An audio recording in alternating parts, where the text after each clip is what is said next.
ایک سنگر تھا، ڈانسر، نام تھا مائیکل جیکسن. اتنا بڑا ڈانسر، اتنی پبلسٹی تھی اس کی، اتنا مشہور تھا. بڑے بڑے منتری، بعض ممالک کے وزیر اعظم جس کو پریسیڈنٹ کہتے ہیں انگلش میں، آٹوگراف لیتے تھے اس سے، اس کا دستخط، تاکہ یادگار رہے. جب شہرت ملی اور شہرت کی بلندی پہ پہنچا تو کہتا ہے دنیا میں جینے کا ریکارڈ بنا کے جاؤں گا، 150 سال زندگی جی کر دکھاؤں گا. اس کے لیے اس نے پریکریا بھی شروع کر دی. 12 MBBS MD بہترین ٹاپ کے سرجن ڈاکٹر رہتے تھے اس کے ساتھ. لوگوں سے ہاتھ ملاتا تھا تو دستانے پہن کے، ہم نے اور آپ نے تو دستانے یہ بھی کرونا والے پیریڈ سے سمجھے، وہ بہت پرانی بات بتا رہا ہوں. کئی غالباً سن 2009 میں اس کا نظر ہو گیا، شاید سن 2009 میں. تو اس ٹائم کی بات بتا رہا ہوں. اس وقت یہ یوٹیوب اتنا ڈیولپ نہیں ہوتا، سوشل میڈیا اتنا زیادہ فیمس تھوڑی ہوا تھا. یہ تو ابھی چند سالوں سے زیادہ ہوا ہے. چینلوں پہ لوگ خبریں پڑھتے تھے، ملتا تھا لوگوں سے دستانے پہن کے، بھیڑ میں جاتا تھا تو ماسک لگا لیتا تھا. وہ جس بیڈ پہ سوتا تھا وہ آکسیجن سیٹ تھا اس بیڈ میں، آکسیجن والے بیڈ پہ، کہ اگر سانس پھڑ گئی تو ایمرجنسی آکسیجن کہاں سے لاؤں. اپنی سرجری کرائی. جو یہ کہہ رہا تھا میں زندگی جی کر دکھاؤں گا 150 سال. جانتے ہو کتنے سال جیا وہ؟ Only 50 year. صرف 50 سال ہی زندگی کی بہاریں دیکھ پایا تھا. دل کی دھڑکن ایسی اکھڑی، 12 ڈاکٹر تو چھوڑو اور بھی ڈاکٹر آگے دل کی دھڑکنوں کو قابو میں نہیں کر پائے. پتہ یہ چلا عمر برق و شرار ہے دنیا، بڑی بے اعتبار ہے دنیا. زندگی نام رکھ دیا کس نے، موت کا انتظار دنیا. قبر میں جانے کے بعد بڑے بڑے سورما، جن کے کرتوں پہ مکھی نہیں بیٹھتی تھی یار، جو مزدوروں کو انسان نہیں سمجھتے تھے، ان کی مزدوری ٹائم پہ نہیں دیتے تھے، جو غریبوں کو کیڑے مکوڑوں کی طرح سمجھتے تھے، ان کی بھی قبریں جا کر کے دیکھ لو میاں. کفن کی بات کیا کروں، بدن کے ٹکڑے ہوئے پڑے ہیں یار، شکلیں بگڑ گئیں.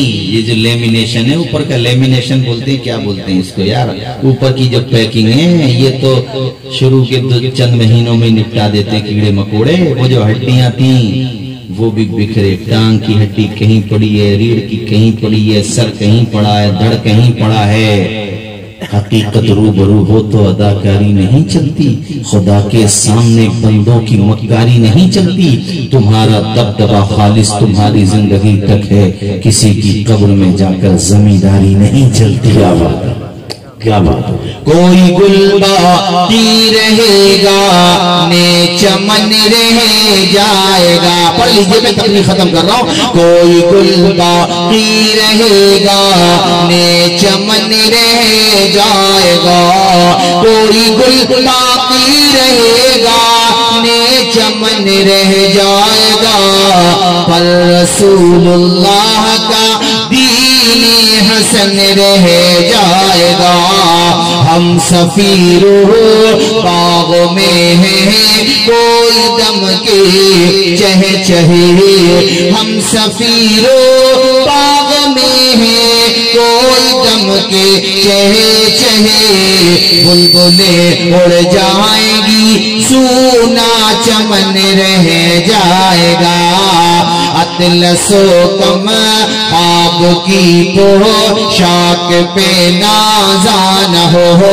اطلس و کم آپ کی پوشاک پہ نازان ہو.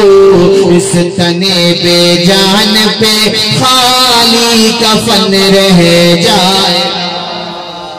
کیا بات. اللہ تعالی ہم سب کو عمل کی توفیق عطا فرمائے. میں نے چند باتیں کہیں، اس میں اگر کوئی بات غلط نکلی ہو، میں بھی کلمہ پڑھتا ہوں، آپ بھی پڑھ لیجئے. لا الہ الا اللہ محمد رسول اللہ. کون سا شعر بتائیں؟ چلو وہ کل اسی وقت سے میں، یہ ہمارے توصیف ثانی ہے، پڑھ دیں گے انشاءاللہ. نہیں میں پڑھوں مجھے متشابہ لگیں تو اس لحاظ سے پڑھوا دیں گے، ان سے پڑھوا دیں گے انشاءاللہ. نہیں مجھے ہاں سہرے کے حساب سے وہ خیر انشاءاللہ پھر کبھی آئیں گے. اور آپ فکر کیوں کر رہے ہیں؟ انشاءاللہ اللہ نے چاہا تو اگلے مہینے میں آئیں گے انشاءاللہ. بولیے انشاءاللہ. ہماری آپ کی سب کی زندگی مولا تعالیٰ سلامت رکھے اور اپنے فضل و کرم سے ہم سب کو مولا تعالیٰ حفظ و امان عطا فرمائے. میں نے جو کچھ کہا کوئی بات غلط نکلی ہو پھر انشاءاللہ آئیں گے. نا کیوں پریشان ہو رہے ہو؟ پھر آئیں گے. ارے تم جب ایسا کرو میرے ساتھ سنبھل کو چلو اسی بہانے. تمہیں کل کو کوٹا براہی بھی جانا ہے بارات میں. کدھر ہو کے نکلو گے؟ ہاں تمہارا روٹ دوسرا ہوگا انشاءاللہ. پھر کبھی آئیں گے پریشان نہ ہو. اللہ تعالیٰ سے دعا کرتا ہوں ہمارے عزیز محمد راغب بھائی بڑی رغبت سے پروگرام کیا ہے انہوں نے. ان کی عمر میں بھی اللہ برکت عطا فرمائے. آمین. اور ان کے ماں باپ والد صاحب بیٹھے ہیں آپ ماشاءاللہ. کیا نام ہے آپ کا؟ نام کیا؟ محمد فاروق. فاروق بڑا پیارا نام ہے فاروق. اللہ تعالیٰ ہمارے فاروق بھائی کے کاروبار میں عمر میں روز روزگار میں دن دوگنی رات چوگنی ترقی عطا فرمائے. آپ سب کے لیے بھی دعا کرتا ہوں اللہ تعالیٰ آپ سب کو خوش رکھے. اور بطور خاص ہمارے عزیز محمد راغب کی والدہ کا سایہ ان کے سر میں قائم رکھے.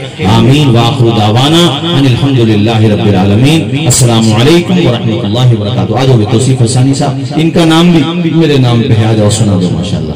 بڑی اچھی آواز ہے ان کی. میں نے آج کلام سنا اس کے بعد سے کلام سنا. اتنی دیر کی گارنٹی لے رہے ہو کہ 2 رکعت نماز ہو یا 4 رکعت نماز ہو یا 3 وتر یا 3 مغرب کے ہوں تو تم یہ سمجھ رہے ہو کہ نماز مکمل کرنے تک تمہاری زندگی باقی رہے گی. سارے مریدوں نے کہا حضرت آپ ہی جواب دے دیں, ہمیں سمجھا دیں کہ ہم موت کو اپنے آپ سے کتنا دور سمجھیں. تو حضرت نے جواب دیا اے چندوئی کے مسلمانوں دل کی تختی پہ لکھ کے لے جاؤ, اپنے دل کی ڈائری پہ نوٹ کر کے لے جاؤ. اس جواب کو ذہن میں بٹھا لو, میرے لیے بھی دعا کرو, اپنے لیے سب کے لیے دعا کرو. مالک ہمیں آپ کو سب کو فکر آخرت عطا فرمائے, تصور موت عطا فرمائے, ہم سب کو قبر حشر کی تیاری کرتے رہنے کی توفیق عطا فرمائے.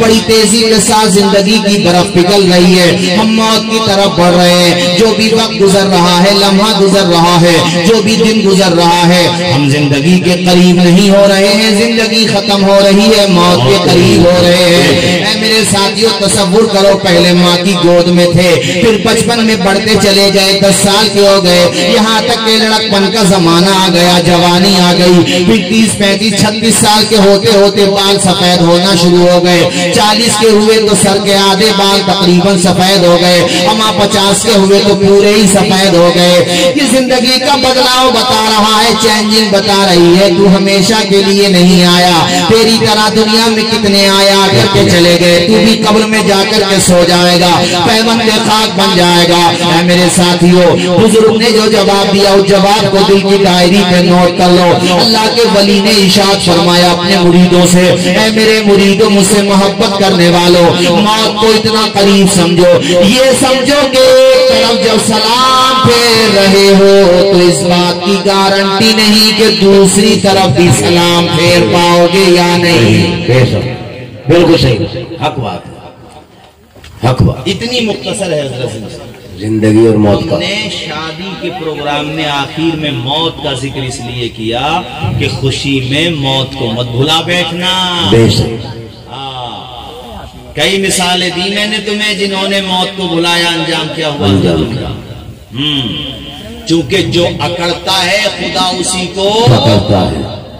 اگر وہ عزت دینا جانتا ہے تو واپس لینا بھی جانتا ہے. اگر وہ خوشی دینا جانتا ہے, قاری محمد رفیع صاحب کو رلانا بھی جانتا ہے. بولو نا زور سے, رلانا بھی جانتا ہے. ہاں تو خوشی میں پاگل مت ہو جانا, نبی کی سنتوں کا مذاق مت اڑانے لگنا. جو جلسوں میں سمجھایا گیا, بتایا گیا, اماموں نے سمجھایا بتایا, اسی کے اعتبار سے زندگی گزارنا. یہ سب کے لیے کہہ رہا ہوں, ورنہ پھر شادی خانہ آبادی نہ ہو کر کے خانہ بربادی بن جائے گی. بے شک, بے شک, حق بات, برباد. کچھ نہیں پتا میاں کتنے کروڑ پتی تھے, آج وہ کٹورا پتی ہو گئے. اونچا اونچا بولو ذرا. اس کو کبھی نہ بھولو. ایک مثال دو پھر میں تیزی کے ساتھ تقریر بھی ختم کروں. تو بڑے آدمی ارے کہاں مان جاؤ گے تم پہلی بھائی مجھے پتا ہے تم سے تمہیں 1 گھنٹے کے بعد ہی پوچھوں تو یہ کہو گے تو اور بولو. یہ موبائل ہے آپ کے پاس سب کے پاس ہے ٹھیک ہے. کچھ علاقے ایسے بھی آتے ہیں جہاں ایئرٹیل جیو آئیڈیا جو بھی سمیں استعمال کرتے ہیں اپنے انڈیا میں چلتی ہیں اس کے نیٹ ورک نہیں آتے. آتے کچھ ایریاز ایسے آتے لیکن تجھے اللہ نے بنایا تو کہیں پر بھی اس کی رڈار سے باہر نہیں جاتا. اس جملے پہ غور کرو جو میں کہنا چاہتا ہوں. سمندر کی گہرائی میں بھی چلا جانا تو یہ نہیں کہہ سکتا کہ اب میں اس کی رڈار سے. یہ موبائل تو اپنے ٹاور کے رڈار سے باہر ہو جاتا ہے. میپ آج کے زمانے میں ہے مگر بعض راستے ایسے ہوتے ہیں کہ وہ میپ کے رڈار سے باہر ہو جاتے ہیں مگر تو خدا کے رڈار سے باہر اچھا بولو رڈار سے باہر وَهُوَ مَعَكُمْ أَيْنَمَا كُنْتُمْ. کہیں بھی چلا جا وہ تیرے ساتھ ہے. أَيْنَمَا تَكُونُوا يُدْرِكْكُمُ الْمَوْتُ. کہیں بھی جا کے چلا جا چھپ جا. وَلَوْ كُنْتُمْ فِي بُرُوجٍ مُشَيَّدَةٍ. مضبوط قلعوں میں جا کے پناہ لے لے اندر سے لوگ بھی لگا لے چھپ جا. میرا رب کہتا ہے جب آئے گی نا تو آئے گی آئے گی تو اچھا بولو آئے گی تو آئے گی بچے گا نہیں نوز سے.